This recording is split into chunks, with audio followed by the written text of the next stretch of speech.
Assalamu alaikum, everybody. Hope you're all doing well, inshallah. Thank you for tuning in. We'll start the program with a Quran recitation.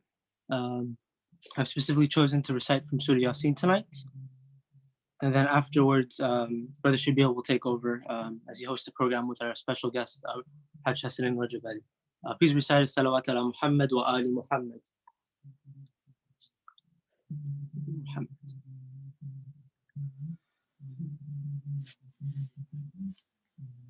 اللهم صل على محمد وآل محمد.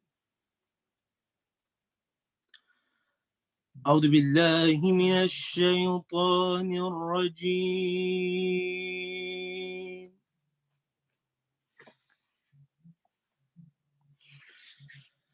بسم الله الرحمن الرحيم.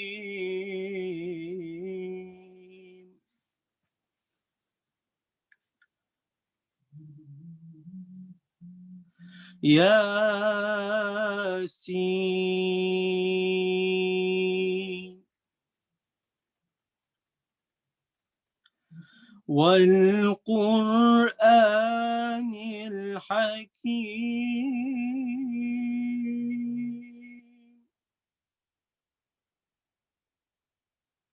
إنك لمن المرسلين على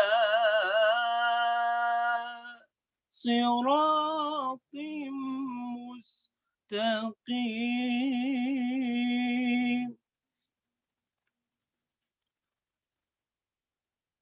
تنزيل العزيز الرحيم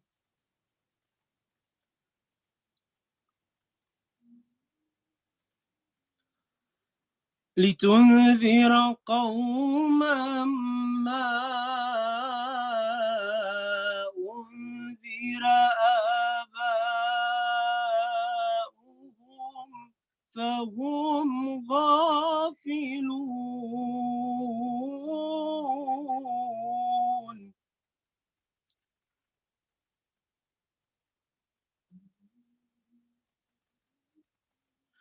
ياسين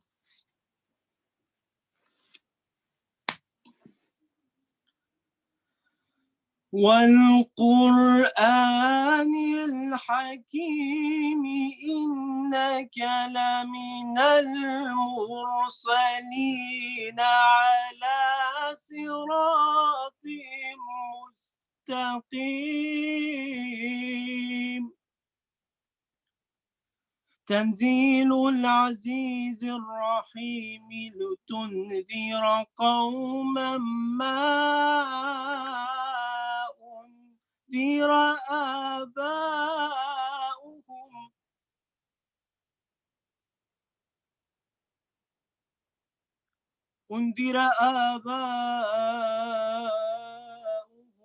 فهم غافلون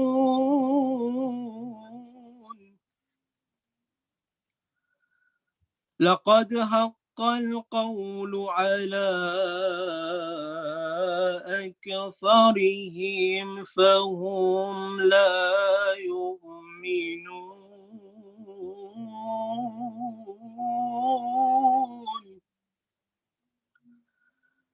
إنا جعلنا في أعناقهم أغلالا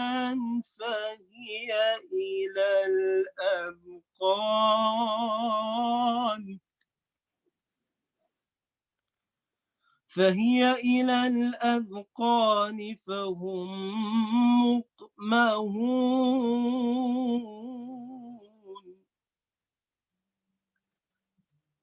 وجعلنا من بين أيديهم سدا ومن خلفهم سدا فأغشيناهم فهم لا يبصرون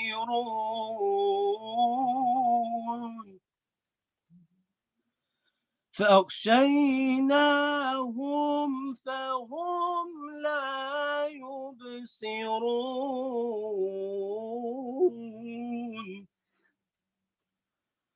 وسواء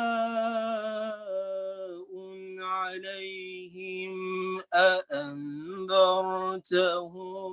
أم لم تنذرهم لا يؤمنون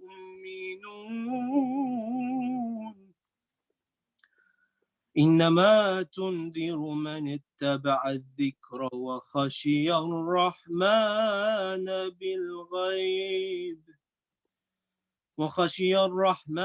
بالغيب فبشره بمغفرة وأجر كريم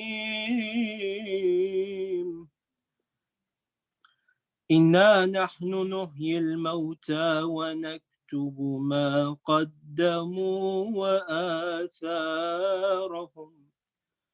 وكل شيء أحصيناه في إمام مبين صدق الله العلي العظيم صلوات على محمد وآل محمد اللهم صل على محمد وعلى محمد.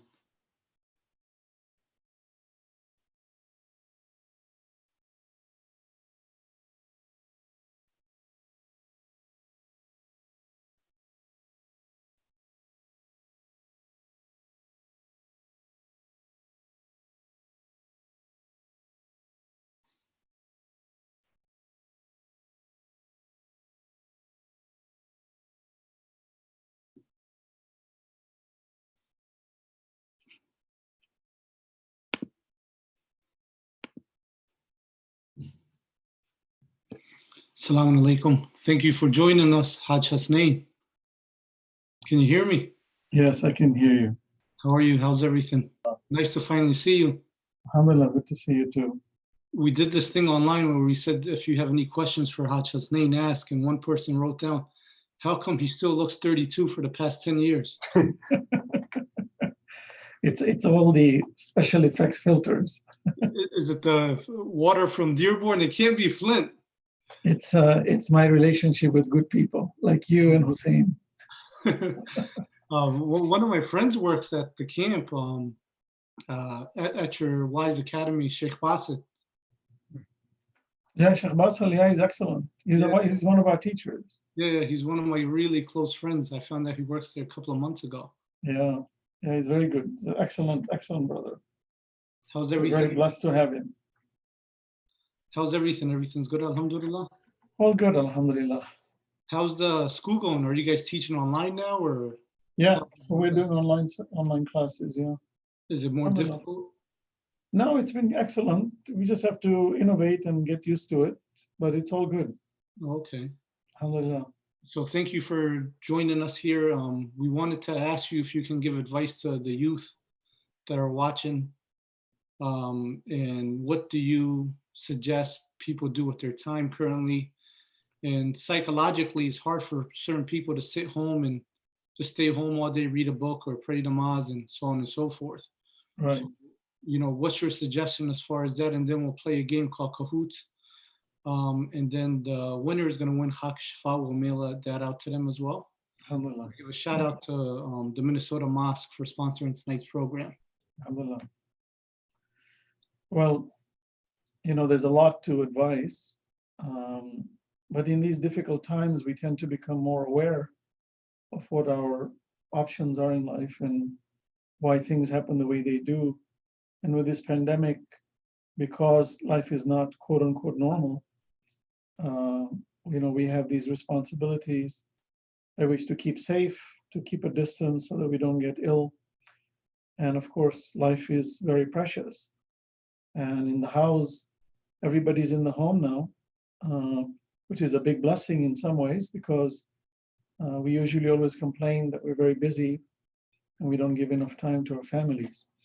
So it's always good to have these opportunities, just like in Ramadan, when we break fast together, we pray together, we recite du'as together. These are all blessings of Allah subhanahu wa ta'ala. So the best advice I can give, in Surah Rum, verse number 30, which is the basis of the whole religion of Islam. Allah says, فَأَقِمْ وَجْهَكَ لِلدِّينِ حَنِيفًا فِطْرَةَ اللَّهِ الَّتِي فَطَرَ النَّاسَ عَلَيْهَا لَا تَبْدِيلَ لِخَلْقِ اللَّهِ ذَلِكَ الدِّينُ الْقَيِّمُ وَلَكِنَّ أَكْثَرَ النَّاسِ لَا يَعْلَمُونَ. Allah says, maintain your faces upright in the religion, meaning be good. Don't do wrong things. Don't go astray. And don't cause mischief on earth. That's the paraphrase. And Allah says, it is the nature by which Allah has created us. فِطْرَةَ اللَّهِ الَّتِي فَطَرَ النَّاسَ عَلَيْهَا. The kind of nature that He put in mankind. And Allah doesn't change His system. لَا تَبْدِيلَ لِخَلْقِ اللَّهِ. This is the right religion. So when we talk about religion, we call ourselves Muslims.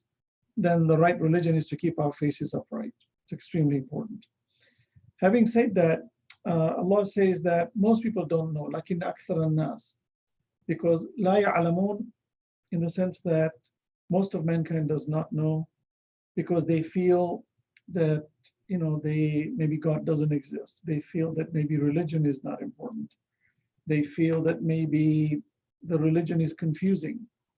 And of course, you've got social pressures, you've got injustices in life, etc., that all leads to humans behaving in a peculiar, funny way. So that's the issue, really.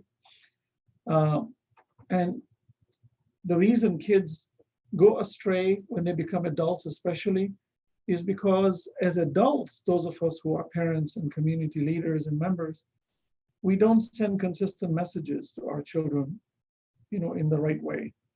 As a result, they get confused. We have dual lifestyles, many of us. We're very religious and spiritual in the mosques and in the times of religious rituals, but other times we're not. In business, we may not be as honest, for example, or during the times of family issues, we may not be honest. As a result, children see that complication, confusion, and what do they do then? So it's extremely important for us to be good role models for our next generations, which means that for us to be good role models, we have to implement what is true to ourselves first, while we are also helping others.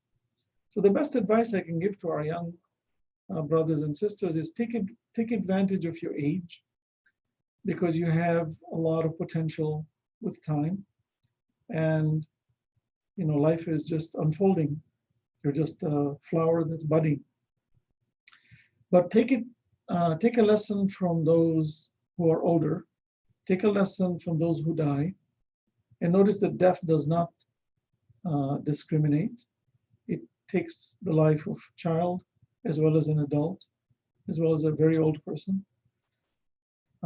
So therefore, know that death is imminent, and at any time we can die.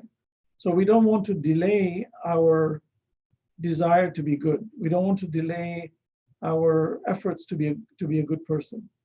And Allah has set a system that if we're good and we do struggle on this earth to do good deeds, we will be calm, we will be confident, we will be happier, we will be tranquil.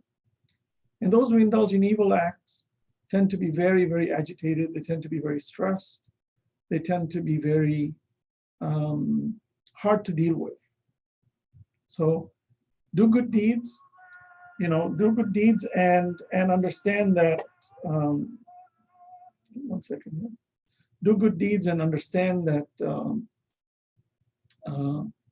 it leads to positive ways. Now, I know every child wants to be good. Every child wants to do good deeds. Then why is it that, they lose faith in God? Sometimes they don't pray.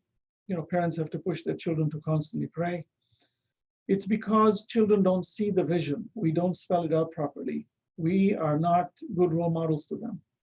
For example, Allah has made children up to the age of 7 to be sponges. That's all they do, is they take what the environment gives them and they mimic it. So what if we were good role models and we mimicked the right behaviors, the right attitudes? We were not abusive. We were kind, gentle, loving, caring, sharing, giving, forgiving. you will notice that the children will also emulate that. They will start to be kind, loving, caring, sharing, giving, and forgiving.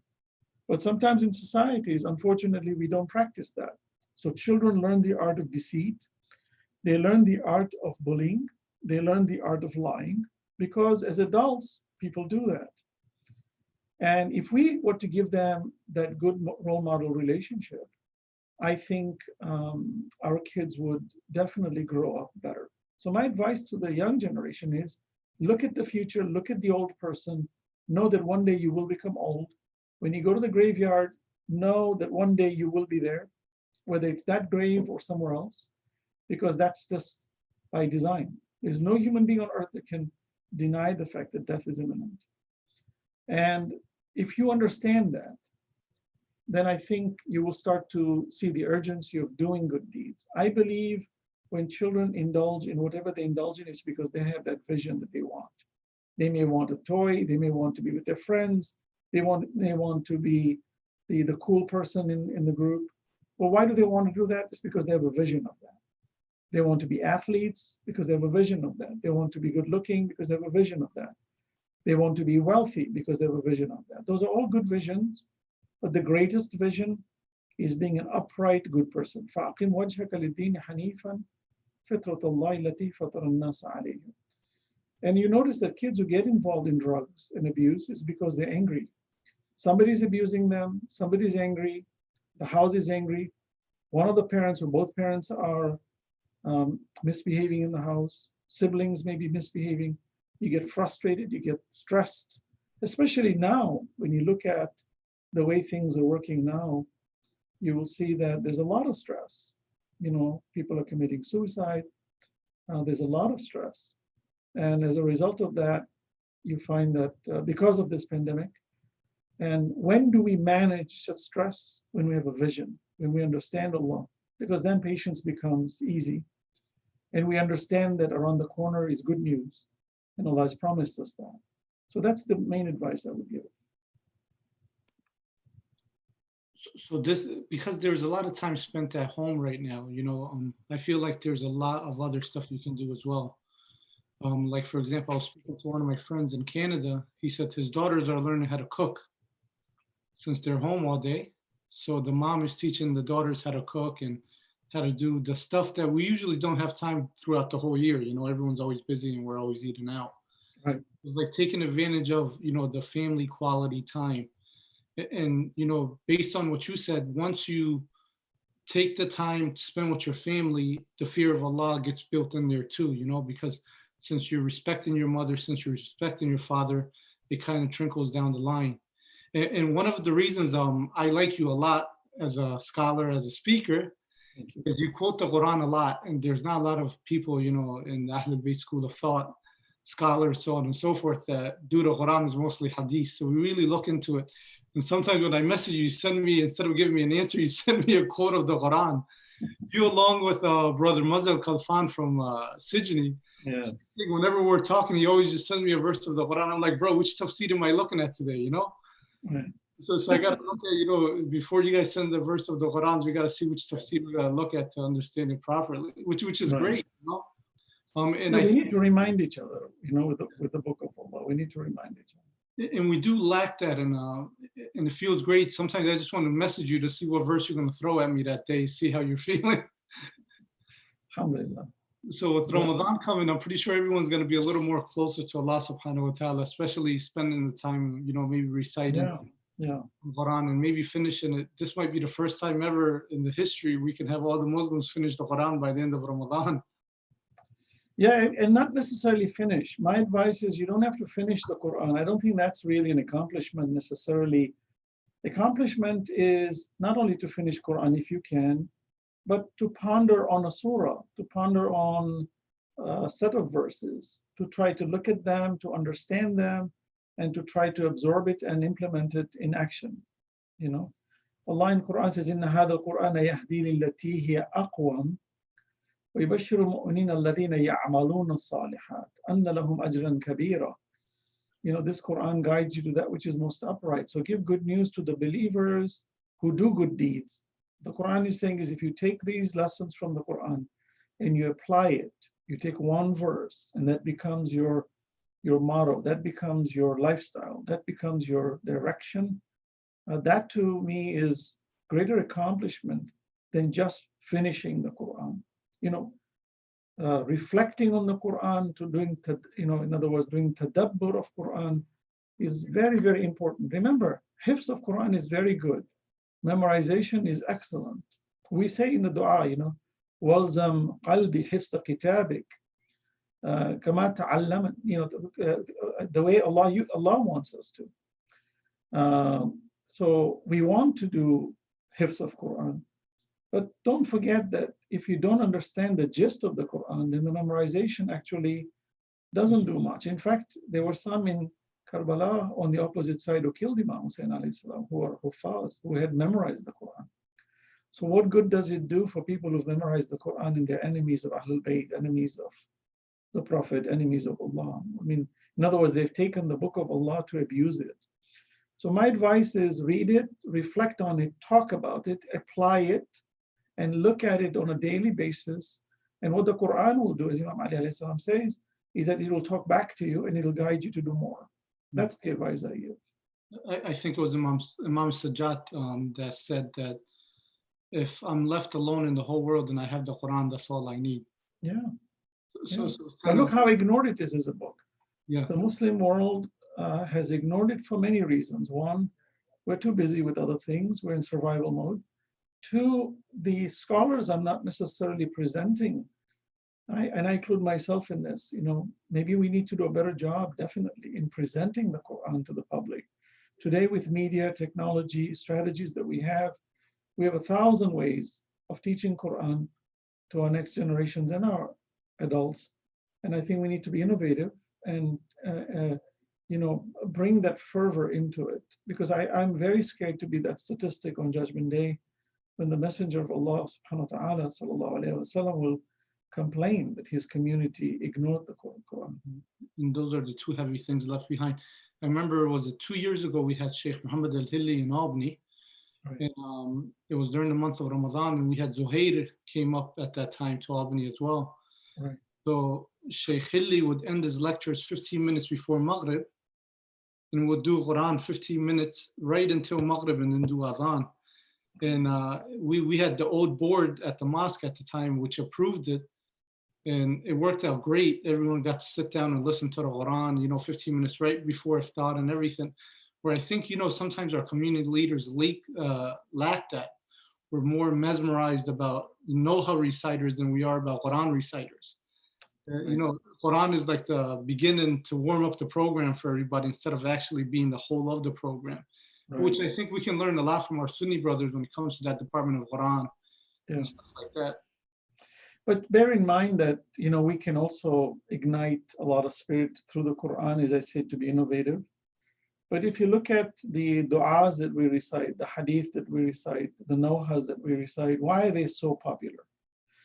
It's because human beings are looking to be intrigued, to be, how do I put it correctly?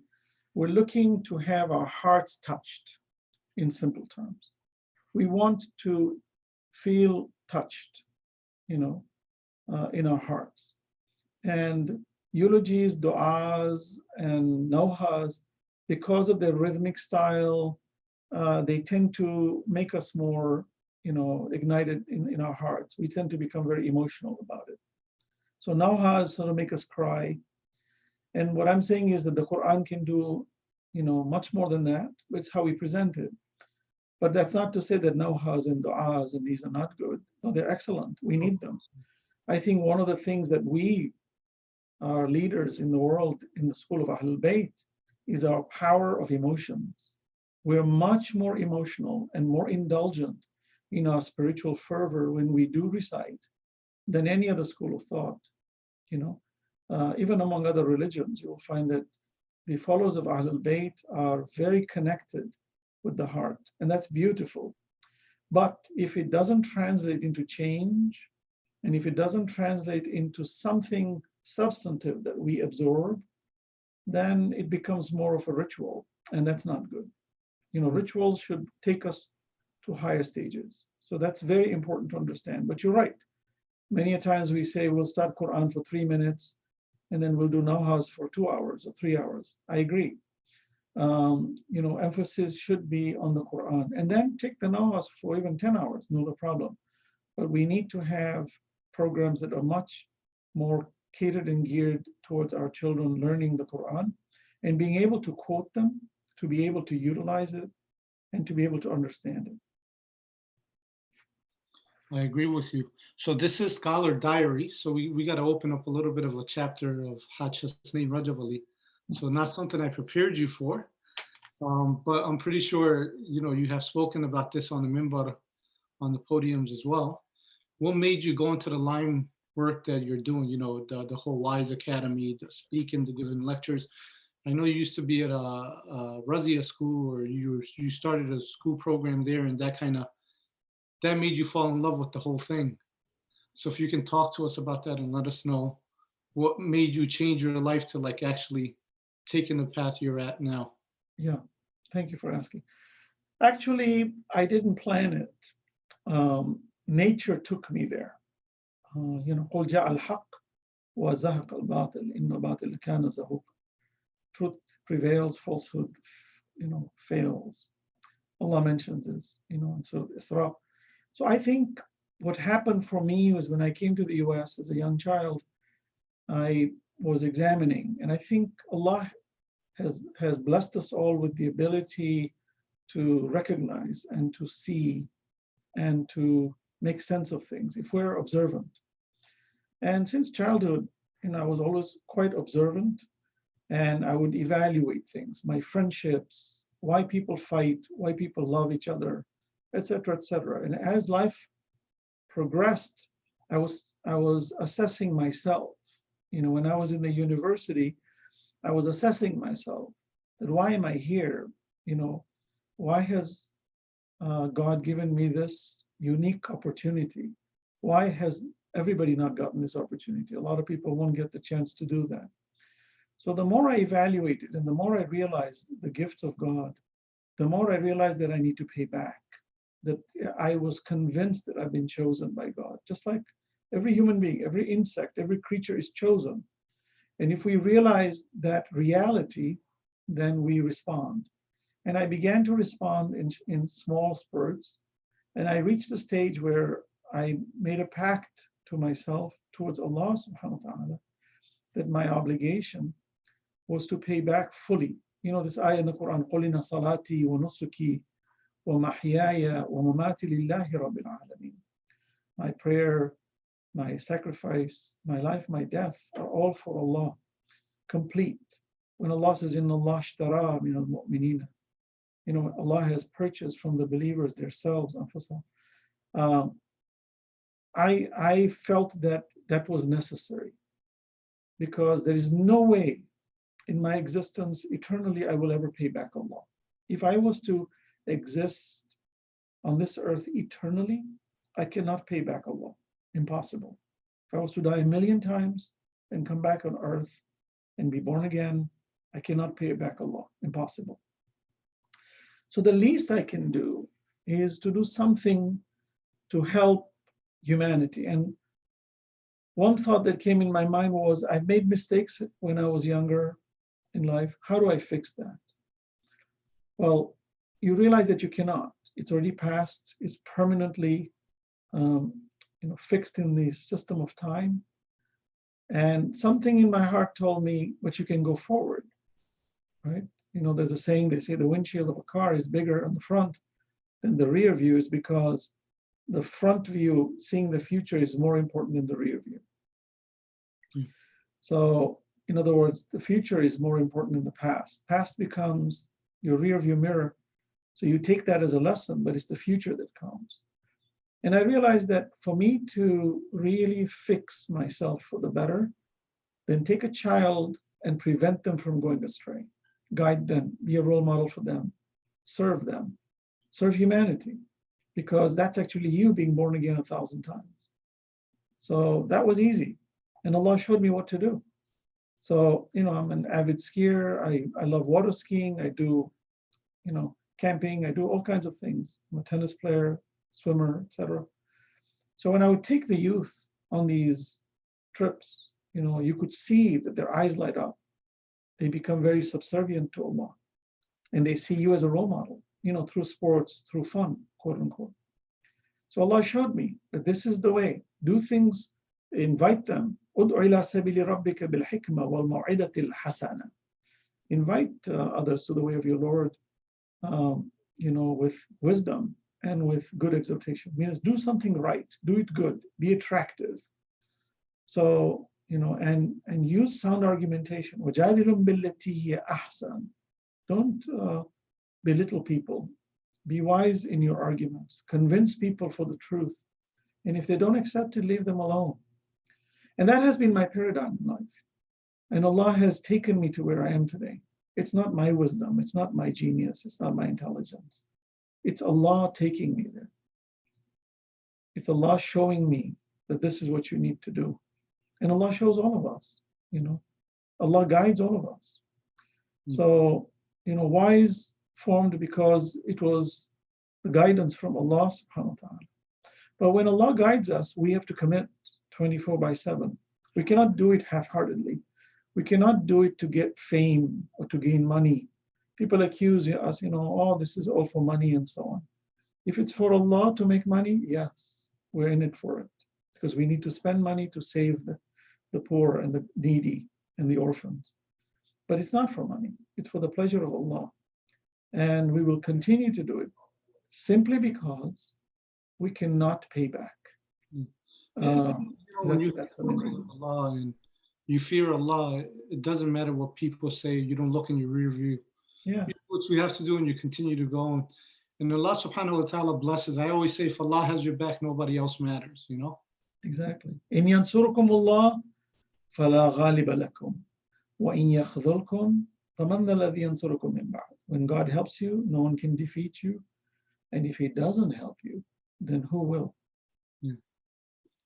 So couple of things. We're going to play a game of Kahoot. So if everyone can go on their phones or their apps, download the app. But before we play that, what's your favorite basketball? What's your favorite sports, Hajj? Well, I told you I'm a tennis player, but I play many different sports.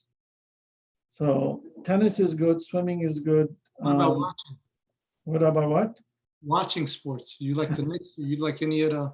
No, I used to be a very avid football fan, and then I was very much into basketball, into cricket. I do a lot of different sports. I like it. It's very entertaining, but I always make sure it's not my religion. For some people, it's a religion, It is, yeah. For me, it's entertainment. It's really nice. It's good to see competition. It's admirable to see people achieving those high levels of abilities. But to me, it's entertainment at the end of the day. The winner of tonight's game is going to get Khaki Shafa, so make sure you guys know that. And play wholeheartedly. And we'll get du'as, and of course we'll get barakah. I know you like to be in the middle of the mix of everything, and I like to drop bombshells. So what do you think if we host the two presidents of the mosques in Orlando one night, and we try to dispute this live on the air and try to work it out? With Orlando, you mean? Yeah. No, inshallah, the community there will unite, even if they're in multiple locations. I think the most important thing is, even if there are 10 locations, it's fine. As long as there's synergy in the message, then I think it's okay. Inshallah. So you got any travel plans? I know you're always flying out somewhere. No, I can't travel, brother. There is this lockdown. I don't know if you know, but you can definitely fly. I think you can still fly to Istanbul. I don't know if you can go anywhere after Istanbul. You can, but it wouldn't be prudent. Yeah, you can. Remember, people make comparisons. This is not the #1 killer. I heard Dr. Phil saying 45,000 people die in car accidents. What's the big deal? What they don't understand is this is a very infectious disease. And if you don't practice quarantine, the numbers we have now is nothing. When the plague took place, where 60 million people died, those are the numbers I've heard. or whatever, large millions of people die. And even during the, during the era of the Dark Ages, when there was the plague, many people died not because of any other reason, but because they didn't understand the principles of quarantine and good health. So when people practice quarantine, we're minimizing the intensity of the distribution of this contagion. So it's prudent for us to practice social distancing. It's prudent for us to quarantine ourselves until this thing has come to a level of control, hopefully with the vaccine.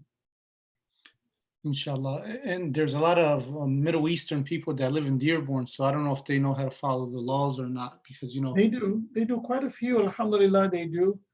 Many people are in their homes, but some people can't stay home too much. But look, you can go out, you can go work out, you can go run, you can go ride a bicycle, you can go hiking, but just keep a distance. Yeah.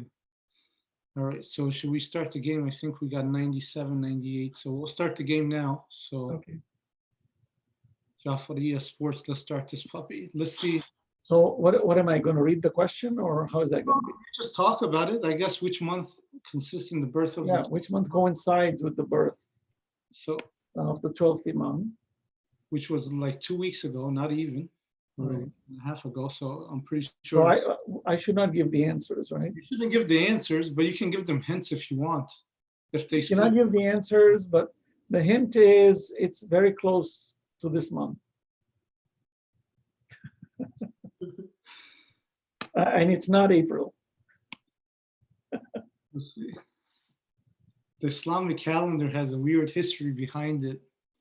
Maybe one day we can have Inshallah, we can talk about it. talk about the Islamic calendar being put together and rearranging it. Yeah, The guidance of Imam Ali and someone else.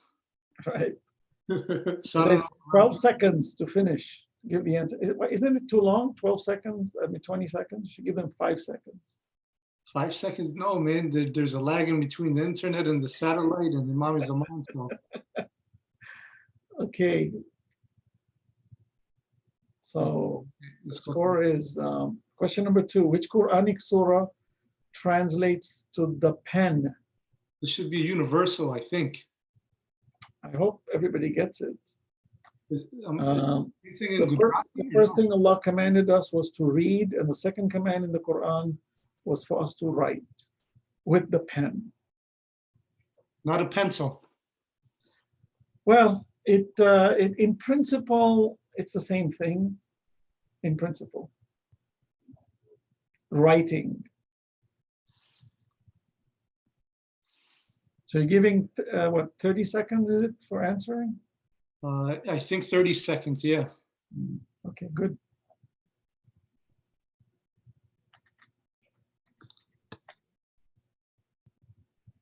So I'm pretty sure the word pen in Arabic and Farsi and maybe even Gujarati all means qalam, right?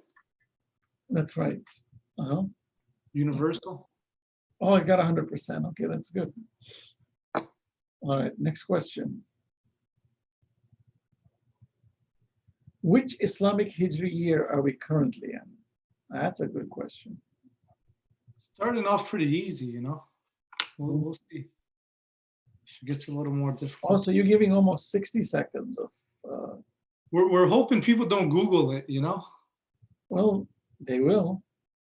Well, I guess I can't say you won't forgive them, but No, but if they Google, then technically everybody should be getting 100%. that's true. I don't know if people are quick enough to go from screen to screen. Oh yeah, you'd be What do you think of surprised. the prize? You think Haqq Shafa is pretty legit? You would be surprised. Oh, what would you say? I said, do you think Haqq Shafa is pretty legit for a prize? I'm sure, depending on how people understand it. I mean, a gift certificate would have been a nice thing, like a card, The restaurants are closed. We can't give them. a $20 Amazon card or something. We'll give them $100 off Wise Academy if they sign up. Inshallah. Inshallah. Let's go to the next question. Which of the 14 Masumin was Kumail ibn Ziyad known to have been a companion of? That's He's buried in Najaf. Where was he born? Was he born in Medina? I don't know. What's the craziest debate you ever got into, Hajj Hassanain? The craziest debate I ever got into was with ignorant people. Did they take off their shoes or chairs start flying out or no? No, Nothing too crazy. So it wasn't nothing crazy, not physical. nothing physical crazy, no. Alhamdulillah, so far I've maintained sanity. I need to turn this thing off.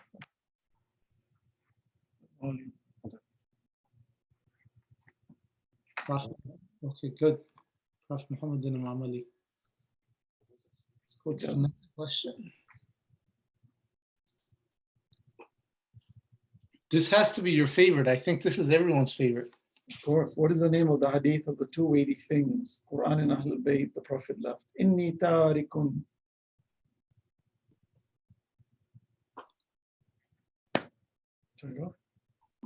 You got any debates coming up anytime soon? Was there anything scheduled? No, I haven't said any debates. I've had options to debate, but I think dialogue is best more than debates. It gets very contentious otherwise.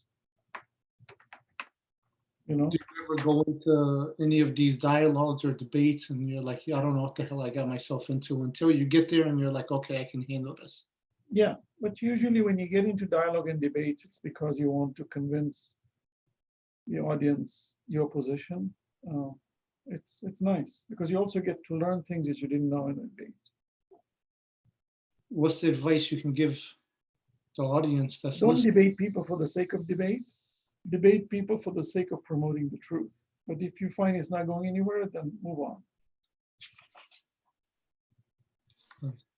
Question number 6. The verse of Mawadda is known specifically highlighting the elevated status of whom?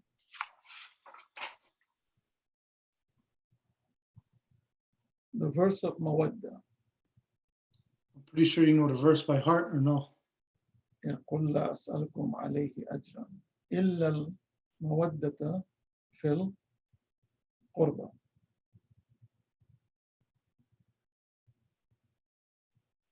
So are you guys getting an update from the governor in Michigan as far as when everything's going to go back to normal or not really? Inshallah, things will go to normal soon. I'm optimistic. You happy not to be in New York right now? No, actually, I love New York. New York is one of the best cities in the world. I'm happy to be wherever I am. I don't really. You want to move to Albany? Albany is part of New York, so. Okay, so what's next?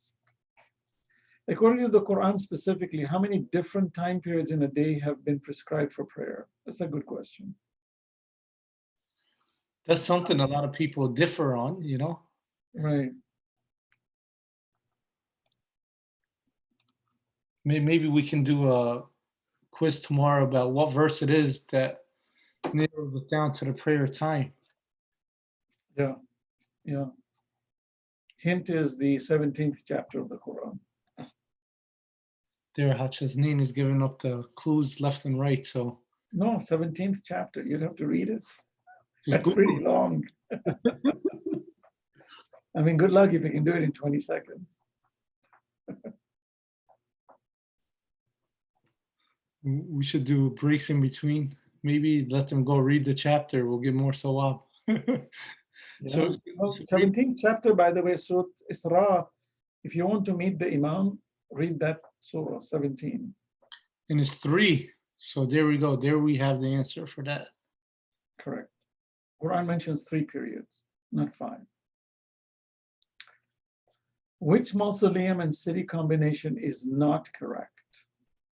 Imam Ali in Najaf, Imam Rida in Qom, Sayyidah Zainab in Damascus, Imam Hassan Askari in Samara. I want to make a comment, but I don't want to give up the clues. But you know what? Who cares? Let's give up the clues. I say the Zainab's up for debate. It can be in Misr as well, right? But there is a high indication that she went back to Damascus. Yeah. You know, Yazid basically called her back. She was in Egypt. She did preach. She was quite vocal in Egypt, but then some historians say that she came back to Damascus, and that's where she died. And you haven't been to Iraq, right? Not yet. You've been to Damascus? Yes, many times. When are we going to Iraq? Inshallah. I've been telling you for the past how many years now? I'm waiting for the Imam to call me. Which member of Ahlul Bayt carries the title of Abul Fadl, father of virtue? Everybody should know this. Actually, technically speaking, they all had that title, that. It was an interesting title. But one is known to be more popular. So someone asked the other day, how come Sayyidah Zainab is not part of the Panchtan, the five? She's an extension of the five. She's an extension of the five. She's right at the nucleus. Yeah. Then if we had 12 people say, well, why not 14? And if 14 people ask, why not the 16? If we have 1 billion, we say, why not 2 billion? It's funny. Hazrat Abbas, there we go. Yeah. Okay. Next question. Oh, Abu Zainab got it. Which Eid is associated with the completion of the month of Ramadan and the start of the month of Shawwal? Now that should be the easiest.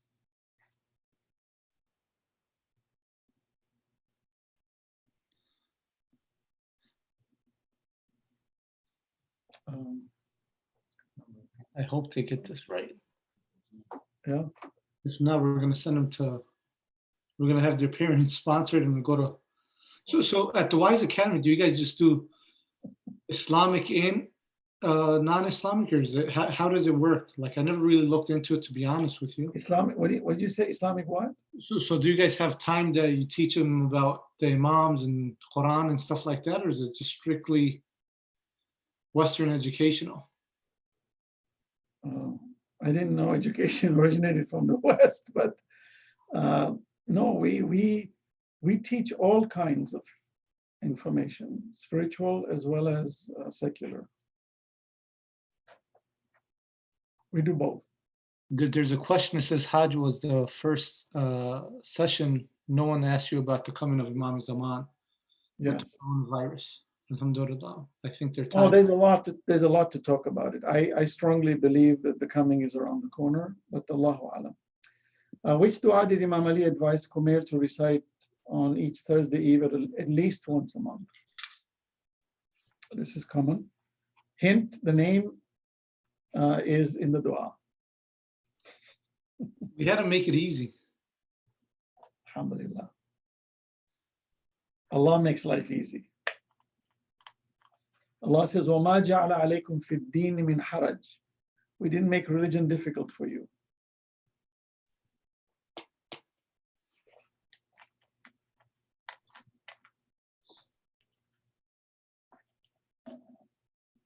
Everybody got it. Alhamdulillah. Except 3 people. I don't know. I think we should kick them off permanent. What is the meaning of Surah Al-Fatiha?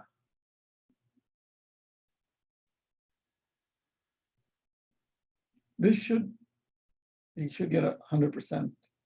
I hope if we don't, can we kick them out? Can we get a fatwa from you saying we can kick out the Never kick out people who get wrong answers. Never burn bridges. Always keep them with you. Because just because they gave a wrong answer today, it doesn't mean they can't lead tomorrow.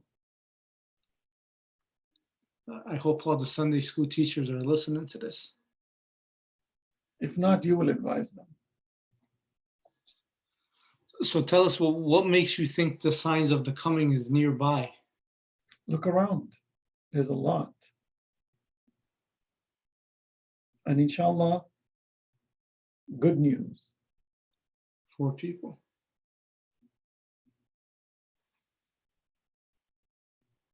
So who's the winner? I don't know. 11 out of 12. 12. Who's the first person? Let's see. The winner is Abu Abu Zainab. Abu Zainab's in Florida. Really? Yeah. He was reaching out yesterday through somebody else. I think he's in Florida. Alhamdulillah. I'll get that out sent to you. Yeah, And I'm also Abu Zainab, by the way. okay. So is it you? I hope it wasn't you because you'll be cheating. No, I'm the lesser of the Abu Zainabs. Okay. That's the winner Abu Zainab. So just send us a DM of Abu Zainab so we can send that out to you. Alhamdulillah. Congratulations, Abu Zainab. So And what did you play? before we wrap it up, if you Yes. want to just conclude about what, since you brought up the whole Imam Zaman and you think is around the corner, tell us Yeah. what should we do to prepare? I'll be talking a lot about this I'm giving lectures 30 nights of Ramadan, inshallah. And I'll be speaking about this, and we'll be having a Q&A session every night in Ramadan. As an introduction, I think a lot of the signs that the Messenger and Imam Ali alayhi salam and the Ahlul Bayt mentioned are beginning to show very clearly. We don't know, nobody can tell us exactly when the Imam will reappear, inshallah. As you know, Imam is among us anyway, and he is doing the work of Allah, because people ask the question, what benefit is an Imam who is in hiding? And the quickest answer to that is that being in hiding doesn't mean there's no benefit. Just like Shaitan, Iblis is in hiding, but he harms. So, when the Messenger was in Medina, people around the world benefited from it, though they never saw him, because he was distributing good for humanity. Whether it's here or there, it's irrelevant. And as long as there's somebody doing good somewhere on earth, it's a benefit for all, because it creates a wave and it trickles down. So that's a quick answer, first of all.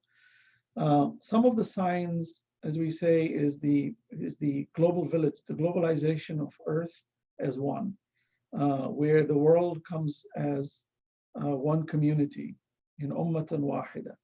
And we are reaching that stage now, where communication is rapid. We've got methodologies by which to communicate from languages as translators, so the world understands us much better. The situation, as you know, is that the technology is reaching a stage where the very elite conglomerates who have very greedy intentions of conquering and basically controlling the world as to use the metaphor, like in the Matrix, where the world is just a pod and everyone is programmed with some kind of a microchip using nanotechnology, and humanity will be controlled at a level where there'll be no privacy and everything will be monitored. This is already happening now in China, for example. If you don't conform to the ways of the government, you don't get as many social credits, and the government comes after you. So this is going to become much greater now with the 5G network, where it'll be pervasive, as we say, and technology will be ubiquitous, and there'll be nothing that you and I can hide. Look, today, for example, we move around with our cell phones. They're able to track everything we say and do pretty much, and the algorithms in the back are also deciphering even our intentions. And using artificial intelligence today with face recognition, we're finding that the human race is becoming more under a feudal system that's controlled. Now, that may not necessarily be so bad, but unfortunately, those who are controlling us have no intention of taking us towards goodness. Their intent is to use us so that they can monetize themselves, so that they can get rich. And that's where danger starts. So humanity is going to be taken into the abyss by people who are faithless or godless. And Quran warns that. In Surah Al-Qasas, verse number 4, Allah talks about how Fir'aun divided the people and controlled people. Verse number 5, Allah says, it is our desire to make you oppress people, the inheritors and the leaders. Verse number 6, Allah subhanahu wa ta'ala basically tells us that Fir'aun and Haman and his kind will be shown the true power of the believers, and they will be destroyed, if not controlled. They will be shown fear, because the power of the believers will become prevalent. So it's that time now where the world is behaving, even with one virus, where the entire world is sort of in sync when it comes to the pandemic. So these are signs of things that are coming around the corner.